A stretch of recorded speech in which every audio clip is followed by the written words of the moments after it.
What's up, everyone? That's usually how I start my show, but considering that probably most of you haven't seen it, if you have, great. I'd love some feedback. But I'm actually not going to talk to you mostly about my show. I'm going to talk to you about how I'm a Parker alum who had no idea what they wanted to do when they graduated. This is an embarrassing photo.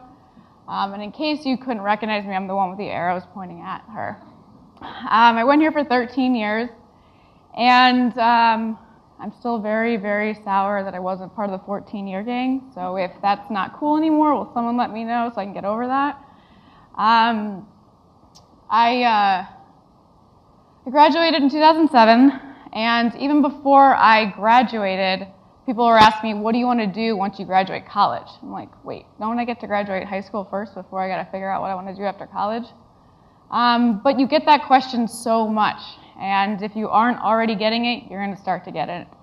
And so I started to come up with an idea that I could actually fathom doing once I graduated college, which was go into marketing and PR. And if you really got inside my head, it wasn't just that. I was going to open up my own PR firm right after I graduated, which many people called ambitious. Now looking back, that was completely delusional. I realized I didn't actually like marketing whatsoever, so after my first month there, as a marketing major, I switched to political science and then graduated with a political science degree. Now, I only liked constitutional law and figured the odds were against me to become a Supreme Court justice, so I was back to the drawing board and decided I would do this like free spirit stint for a little while where I traveled, collected my thoughts, whatnot.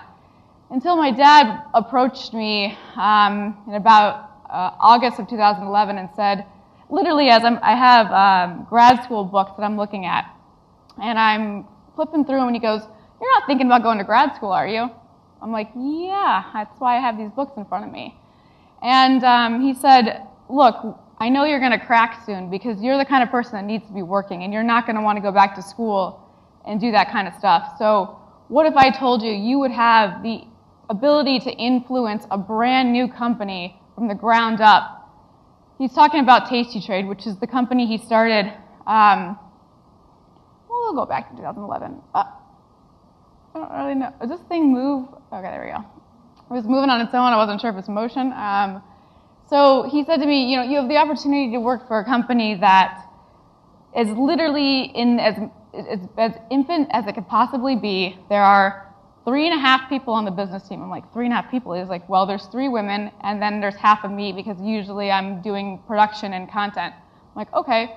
I went in, I talked to one of my coworkers, and she made resetting someone's password sound exciting and sound like I was actually making a difference. 2 hours later, I'm like, sign me up, I'm ready to do this, let's go. Now fast forward to 2014, that's what I'm doing now. I'm the head of all development at Tasty Trade and Dough. Tasty Trade is our financial network where we produce financial content, and Dough is our financial platform where we take those techniques that we teach on our network and reinforce them with tools that have never been introduced to the industry before. Here we go. So, I'm not a designer. If you look at that definition, it says a person who plans the form, look, or workings of something before it's made or built, typically by drawing it in detail. That's not me. I do not design in that sort of sense, and here's why. If you look at that, that's supposed to be a German Shepherd. Now, seriously, it's supposed to be a German Shepherd. And so, I went around in the office and I asked people, what do you think this is? Because I wanted to kind of reinforce my idea that I wasn't a designer given that definition. I got pig, dog, and pig dog. Okay, fair enough. I was onto something, I think, but the nose just totally threw it off. But if you look at this design as a verb, do or plan something with a specific purpose or intention in mind. Now that's where my job comes into play. That's what I do every single day as head of web and mobile development. Now, don't get me wrong, I'm not the CTO, so he's quite amazing, but I work very closely with him and his team of designers and developers, which is something, let me tell you, back in 2007, I thought I would never be doing.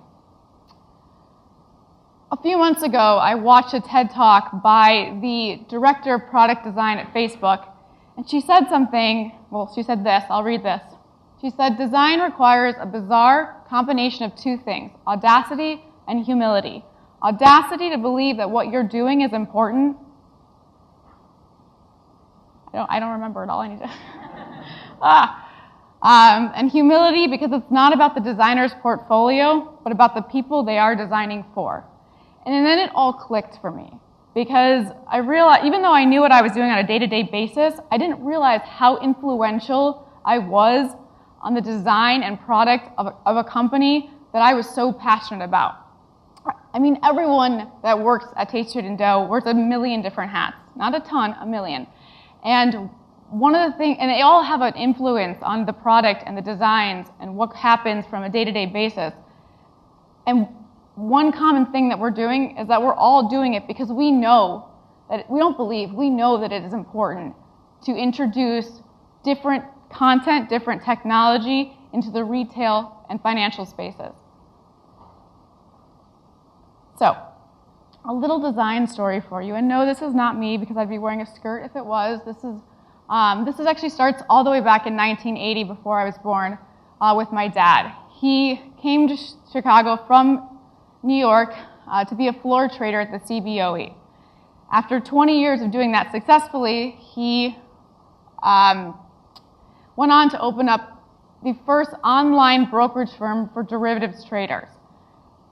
In 2011, just before 2011, he sold that to TD Ameritrade. He then was able to do something he was very, very passionate about, which was teaching other people how to trade. He had built a skill set and that know-how for years and years through trading on the floor, through trading and building a platform. He wanted to be able to disseminate that knowledge to other people. He was doing it. He had that humility. He was doing it for other people. He wasn't doing it for himself. In 2014, he then took the knowledge he had built from trading on the floor, from building one of the most successful online brokerage firms, from building a network where he could share content with anyone for free, to building a platform that created those tools to reinforce the techniques that he was talking about every single day. He was building a platform that had the underpinnings of the content that we talk about every day, where we put our money where our mouth is. That was built into this platform. So, if we start with Thinkorswim, which was the first platform he built, the design is Thinkorswim. The problem to solve is translate floor trading to software. And the goal to do that was to provide access to data and a way to trade it. Now, that's not something that I would have any idea of how to do because I wasn't a floor trader, but he knew very well how to do it.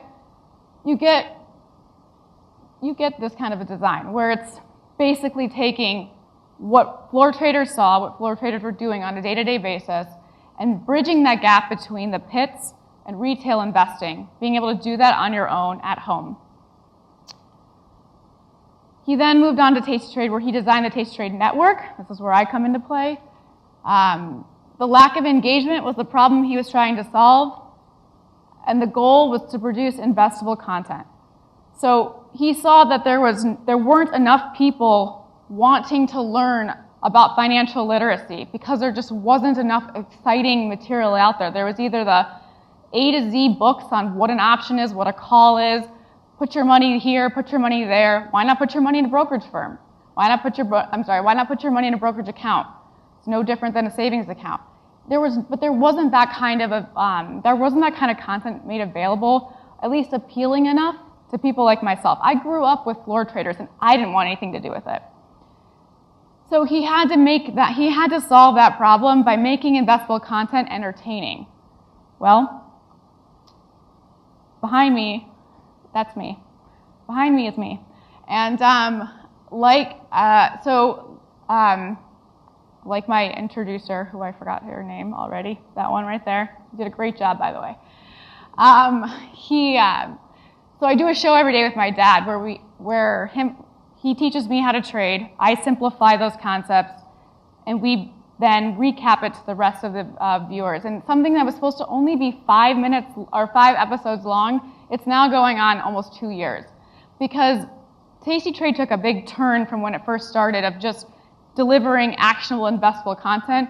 We realized that we needed to cast the net farther if we were really going to get a wider range of people interested in this type of content. It's extremely important.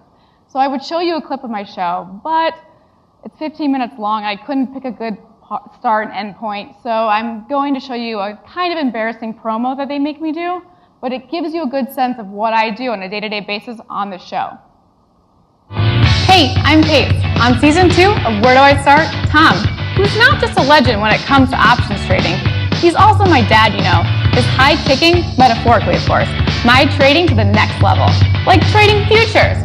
But I still get to call some of the shots, so I write many of our segments based on questions I have, questions you have, and recap the best lessons from the show. Watch me put my money where my mouth is every day on Where Do I Start at 2 p.m., only on the Tasty Trade Network. Usually I'm a lot better than that. So then we take the simplified concepts that we talked about on the show, and it's not just me and my dad the entire we stream 8 hours of live content. We have tons of different shows, many beginner level shows, all the way up to like technical analysis and strategic approach. So we took all of those mechanics and techniques that we talk about on the show that my dad and his co-hosts and all the other co-hosts got from trading on the floor, trading at Thinkorswim, and we combined it all to build something called the Dough platform. And that's what so that's one of the main things I'm working on as a non-designer, but someone who participates in design by leading the development. So we have the Dough platform. The problem to solve is to remove the fear of trading. And the goal is to eliminate the noise. So you saw the Thinkorswim platform. That was the first slide of all the numbers and the big charts. Here's what we have now: a visual design for do-it-yourself investors. So we took the data. So here, let me put it this way. When I first started trading on the show, I'd never had any experience before. My first trade was on live in front of thousands of viewers on the show. I said to my dad, I don't want to press the button. He said, press it, monkey. I said, I'm not going to press the button because this looks like I'm about to operate a plane. To me, that was frightening. That was a deterrent from wanting to trade. We took the concept of risk and loss and winning and profits and turned it into a visual picture that anyone can understand. I mean, I think you understand that green means making money, right? And red means you'll start to lose money. We took away all the other noise, all the other numbers that really don't matter. We talk about 1 standard deviation moves, 2 standard deviation moves, simple concepts, right? Just a simple bell curve. But we only use that stuff on this platform. We don't give you everything else that really new traders don't need. So, is my job easy though? Like being a part of making this happen, is that easy? Let me tell you, it's actually really not easy. Okay. There are a lot of constraints. There are personal constraints that I deal with because I'm not a developer and I'm also not a quote-unquote designer. I just project manage I project manage about 10 different platforms. So 2 products across 10 different platforms, and Dough's about to go on Android in 2015. So that'll bring me up to about 13 different platforms I have to make sure that our products work on. And then you have the web, which browsers alone are a nightmare. You got users, device types, operating system, business goals, lack of domain skill, that's me, API, and programming languages. So what did I start to do? Well, for one, I took some simple developer classes. I started coding front-end development myself. Figured I could help out in some capacity. Read a bunch of books and resources on the different programming languages, so that at least I could help write tickets better. I could communicate with the developers better. I could make things happen faster. And then you start to figure out how these constraints, you figure out ways to work around it. For one, sorry if anyone uses IE that's lower than IE9 because we stopped supporting that. Anything lower, we can't develop anything lower than iPhone 4S. We were this close to submitting our newest Tasty Trade app to the Apple iStore. iOS 7 comes out, all of the code has to be changed line by line. That's a huge constraint. Business goal, we want to hit 500,000 visitors per month for Dough. So that, for me, like I have to make sure that whatever I'm doing on a day-to-day basis when it comes to development, however I'm prioritizing what gets done, I'm thinking about 500 visitors per month, or the fact that what works on Firefox might not look the same on Safari. So let's just stick with Chrome, but we can't do that. Use Ember.js. I had no idea what that meant at first. One developer's like, we have to do it this way. I'm like, okay, yeah, sure, of course. I'm immediately on Google looking at what that means, reading all about it. Now I know. But the takeaway, and hopefully you got that from all the different squares for Tasty Trade, Thinkorswim, and Dough, is that every design that I'm a part of, there's a goal we're working towards. And that goal is to solve a problem. And that's something that I think can resonate with any one of you out there, whether you think you're designing stuff or not. You're working towards something, and you can't work towards something without thinking about how you're going to get there. And you're usually working towards that because you want to solve some sort of problem. And that's all I got for you.